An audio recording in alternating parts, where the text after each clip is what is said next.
One of the most fundamental relationships we have with Allah is that of asking Him things. We need His help. We need His help in our matters of religion. We need His help in our guidance, in committing to the right way, staying away from evil, of getting forgiveness. We need His help in spiritual matters for our iman. But we need His help for everything else in life too. We need His help for our family matters. We need His help for our health issues. We need His help for our financial issues. Many of you are stuck in impossible situations that nobody else understands. The only one who understands is you and Allah. You even try to explain it to somebody else, they don't get it. They don't understand it. Only Allah can know what it is that you're going through and the trouble that it's causing you. And so all of us are in one state or another in some kind of difficulty. Allah Himself describes the reality of human beings. لَقَدْ خَلَقْنَا الْإِنسَانَ فِي كَبَدٍ.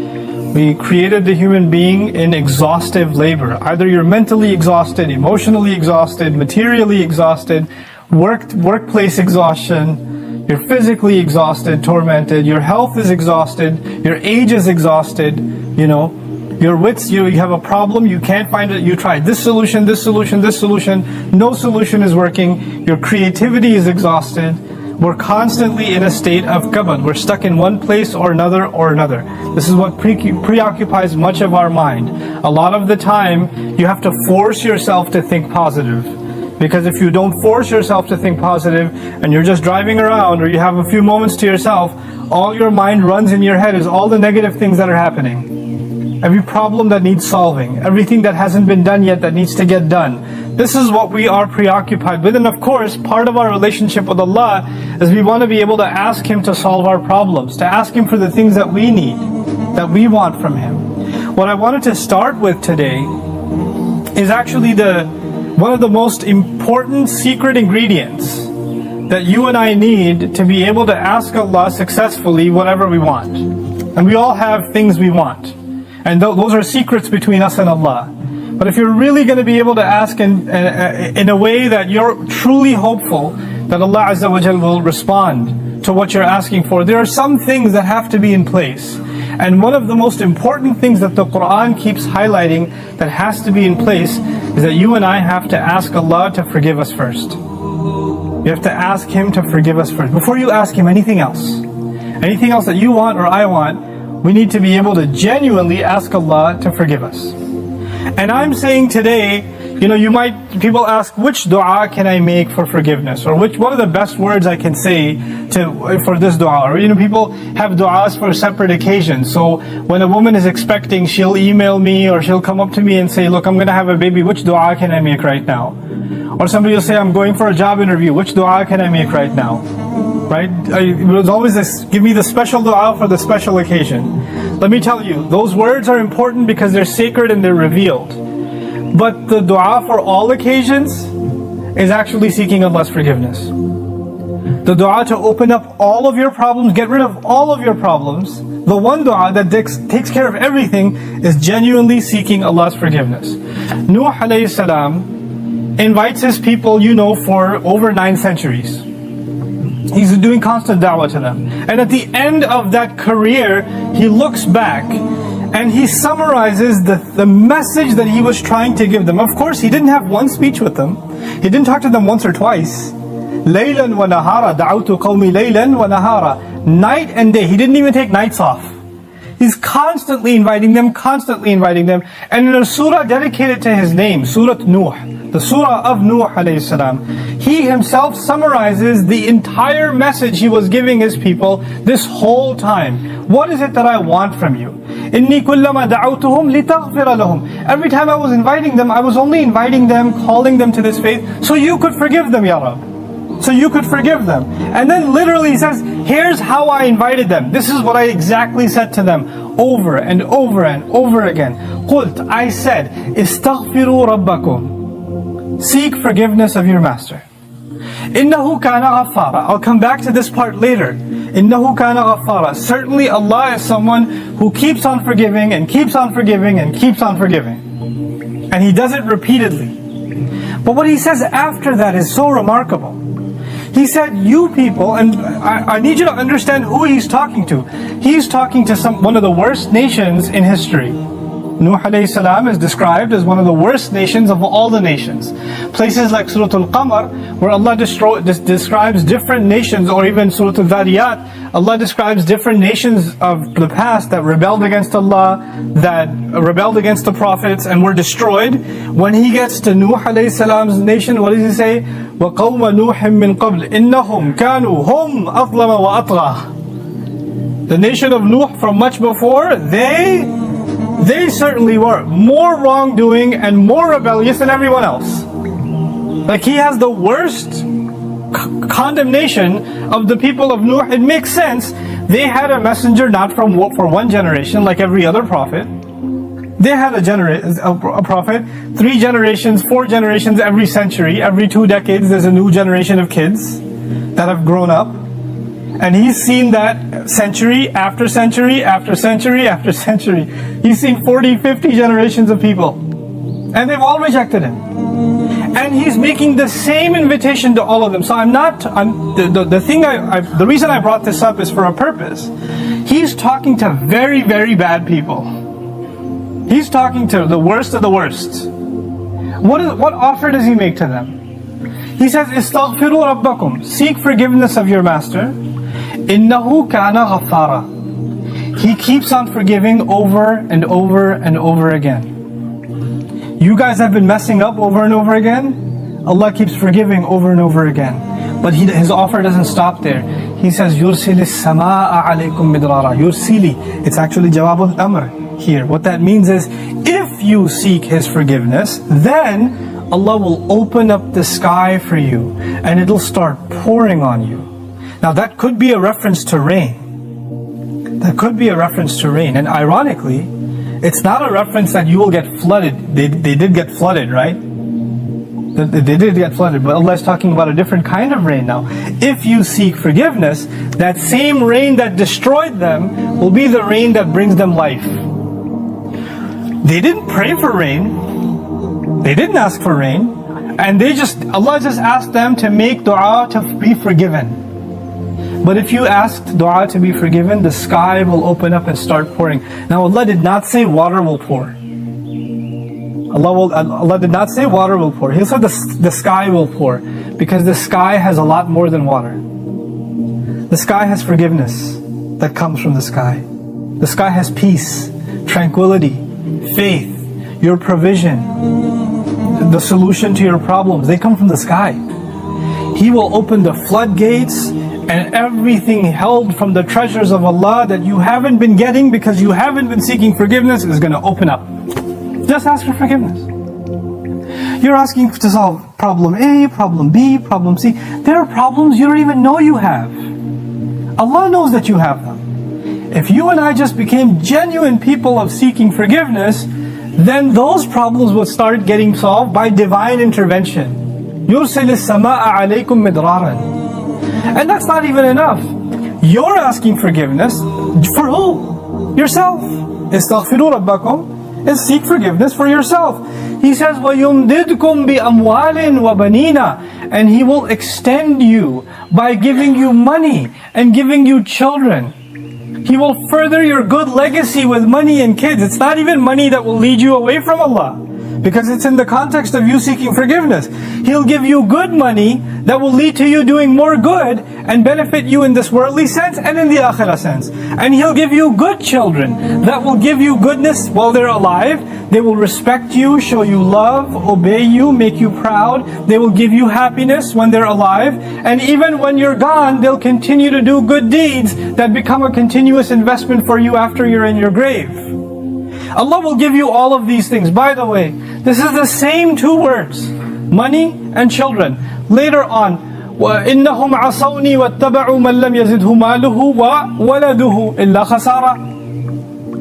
They disobeyed me, and they only follow the people whose money and his kids do nothing but cause them more loss. Money and kids are a means of loss.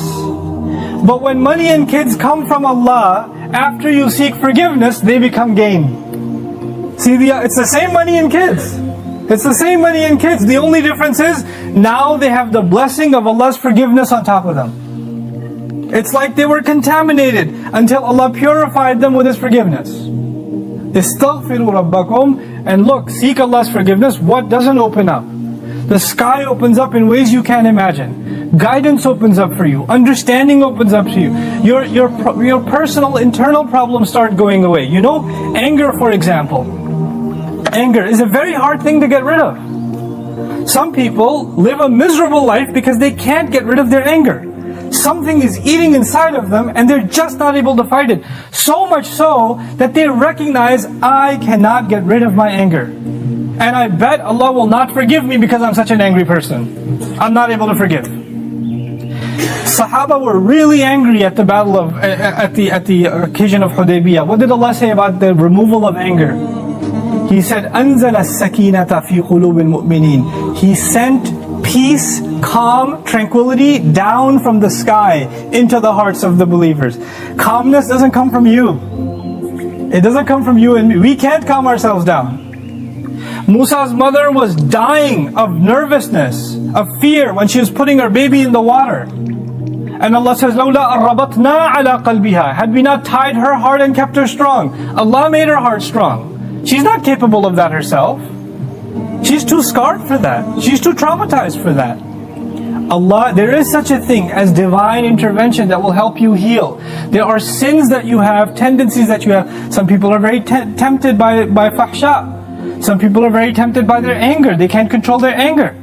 Some people are overrun with greed, constantly thinking about money. They can't even help themselves. The solution to these problems comes from Allah. This is how the sky opens up.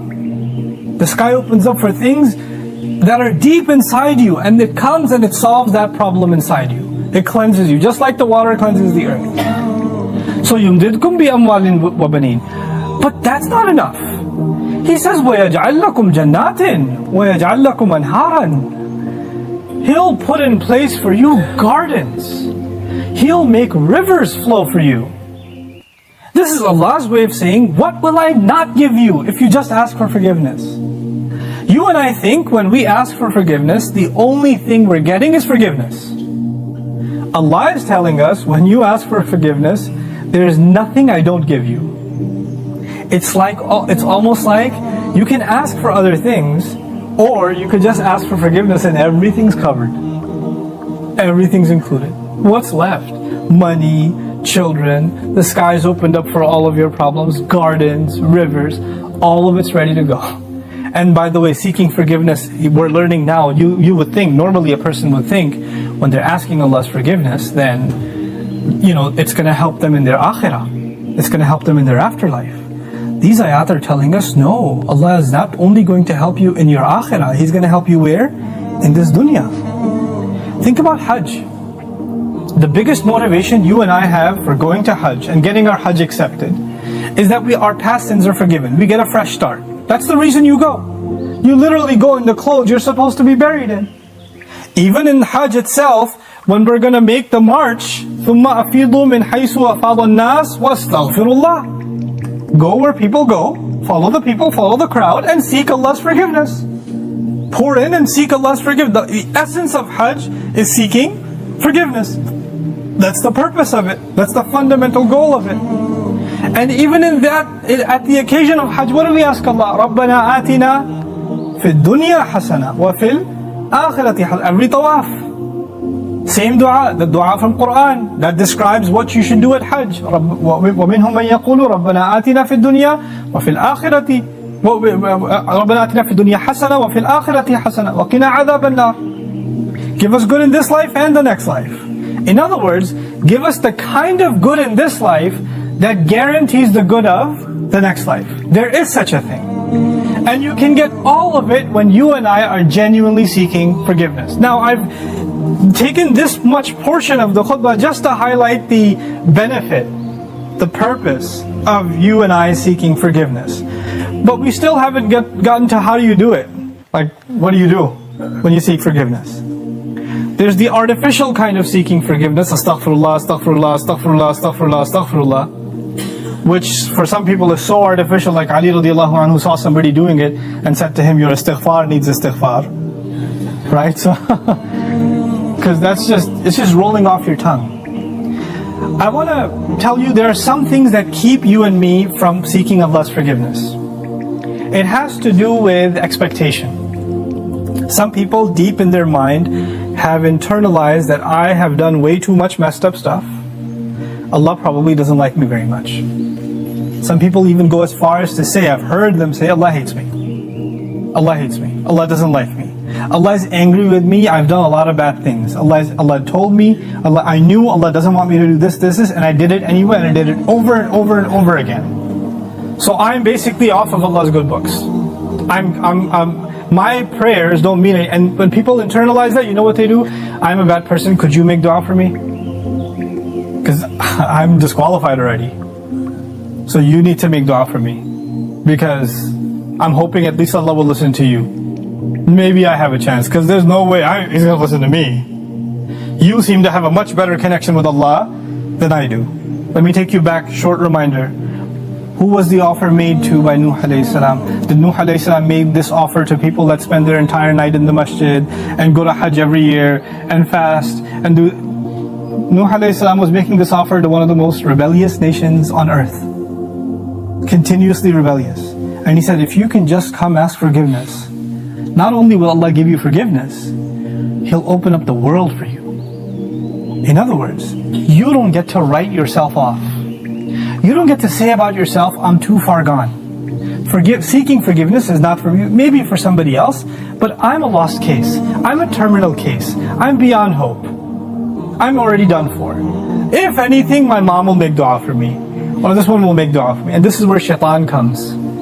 Shaytan uses that. When Shaytan, he takes advantage of the hopelessness of people, and that's one of the doors to shirk. Do you know that? One of the doors to shirk. Why? Because then religions come, false religions come that say, you're too messed up, let Jesus forgive you. You be good to Jesus, He'll take care of God for you. You know? He'll be in between. Or somebody will else come, they'll place somebody else in between. Somebody, this saint, go to his grave. Go ask him, be good to him, put some chocolate in front of his grave, and he'll ask Allah to take care of your problems. Because you're too messed up. You can't deal with Allah, He's too angry with you.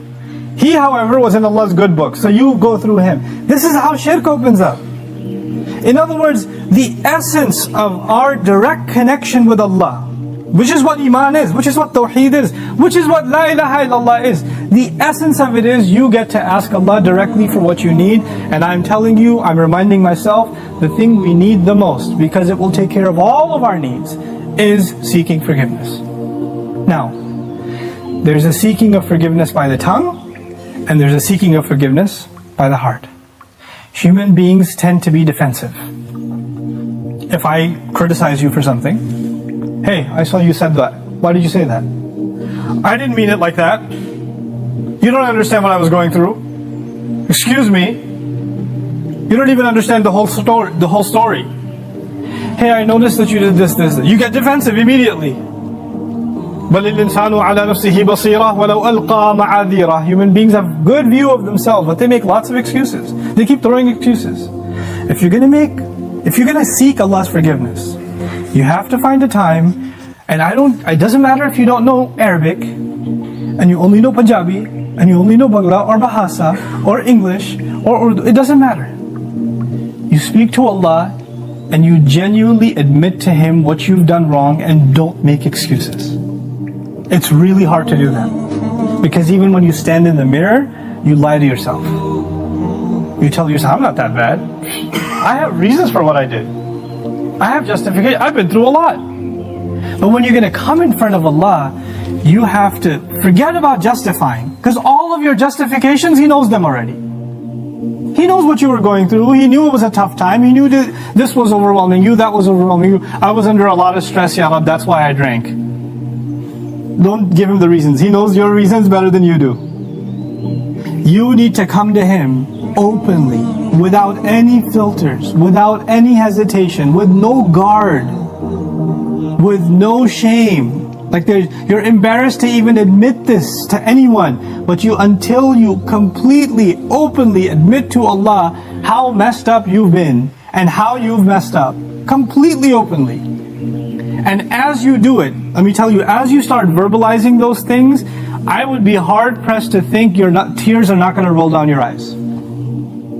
It's impossible for a human being to open up so vulnerable before Allah, before anyone, and especially Allah, to open up so much and then not believe, not have tears roll down their eyes, because it's a moment of weakness. To the world, you have to show yourself as strong and confident and you're just fine. Everybody sees you and thinks everything's okay. But the only one who gets to know nothing is okay, there's a lot of problems, is Allah. And you have to open up to Him completely, and then you're going to be in a position to ask for forgiveness.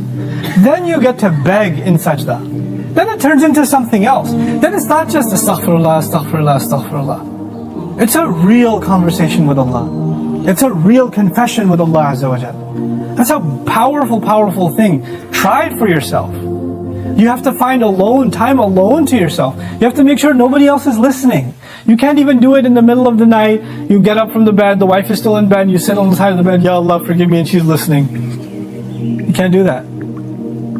Be in the car by yourself. Doesn't matter. Be somewhere alone. This is just your time with Allah. Your alone time with Allah. And verbalize it. Hear yourself say it. There's one thing to just whisper it. And if you're just going to memorize a bunch of du'as in Arabic and you don't even know what they mean, and just recite them, if you're going to keep doing that, and those du'as are beautiful, they're powerful, but if your heart isn't speaking them, your tongue is speaking them, then you're not seeking istighfar yet. May Allah reward you for the dhikr that you're doing, for every harf that you're reciting, but that's not istighfar. Istighfar is something else. And when these tears come down, when this starts opening up, then the sky opens up. That's when that opens up. There's a connection between those two things. The last thing I want to share with you, just having hope with Allah. And for some people, it's very hard to accept that Allah will actually listen. They've been going through a problem for a long time, and they start assuming Allah is not listening, Allah doesn't care. What's the point of making dua anyway? The first thing is, the greatest gift you will ever get from Allah. You know what it is? Forgiveness. That's the greatest gift you'll ever get, whether you realize its price or not. Everything else that Allah says He will give you is an added benefit. Everything else. Now, let me give you an example. I have kids. Let's say one of my kids made me very upset. He did something wrong. I got very angry.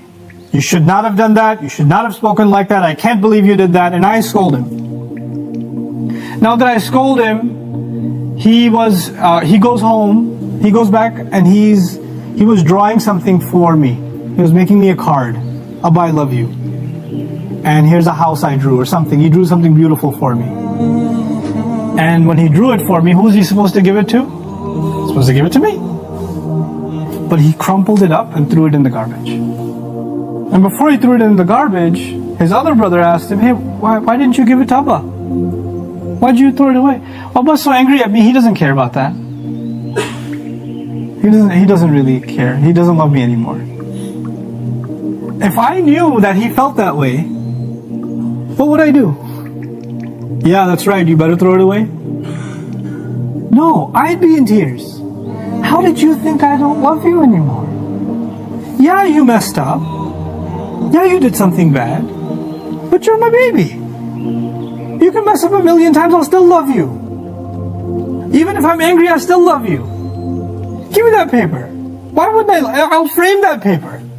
Forget putting it on the fridge. I'll put it behind the glass. I'll take it out of the garbage. I'll cherish it forever. Why?